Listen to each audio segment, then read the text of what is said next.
2026 കനത്ത തോൽവി തിരിച്ചറിഞ്ഞാണ് സർക്കാർ അയ്യപ്പ സംഗമം നടത്തിയതെന്ന് പറയുന്നു പ്രതിപക്ഷ നേതാവ് വി ഡി സതീശൻ. ഒരു കണക്കിന് അയ്യപ്പ സംഗമം നടത്തിയത് നന്നായി. പഴയ പ്രസംഗങ്ങൾ ആൾക്കാർ ഒന്നുകൂടി ചർച്ച ചെയ്യാൻ കാരണമായെന്നും സതീശൻ. 10ാമത്തെ കൊല്ലമായപ്പോൾ പിണറായി വിജയന് പെട്ടെന്നൊരു അയ്യപ്പ ഭക്തി ഉണ്ടായി എന്ന് പറഞ്ഞാൽ നമ്മൾ ആരെങ്കിലും വിശ്വസിക്കുമോ?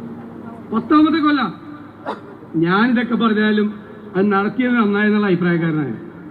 അതുകൊണ്ട് പഴയ കാര്യങ്ങളൊക്കെ ആളുകൾ മറന്നുപോയിട്ടുണ്ടായിരുന്നു. അതെല്ലാം ആളുകൾ ഇപ്പോൾ ഓർത്തെടുക്കും. പഴയ കാര്യങ്ങൾ പോലീസിന്റെ പിന്തുണയോടുകൂടി പോലീസ് ക്ലബിൽ കൊണ്ടുപോയി താമസിപ്പിച്ച് രണ്ടുപേരെ, അവരുടെ പേരൊന്നും പറയുന്നു, രാത്രി ഇരുട്ടിന്റെ മറവിൽ ശബരിമല കയറ്റി ആചാര ലംഘനത്തിന് കൂട്ടുന്നുണ്ട്. ആകാശം ഇടിഞ്ഞു വീണാലും ഈ നിലപാടിൽ നിന്നും മാറ്റമുണ്ടാകില്ല എന്ന് പറഞ്ഞൊരാൾ ആചാര ലംഘനം നടത്തുന്നതിന്റെ ഭാഗമായി നവോത്ഥാന സമിതി ഉണ്ടാക്കി കേരളത്തിൽ മുഴുവൻ മതിൽ തീർത്തയാൾ.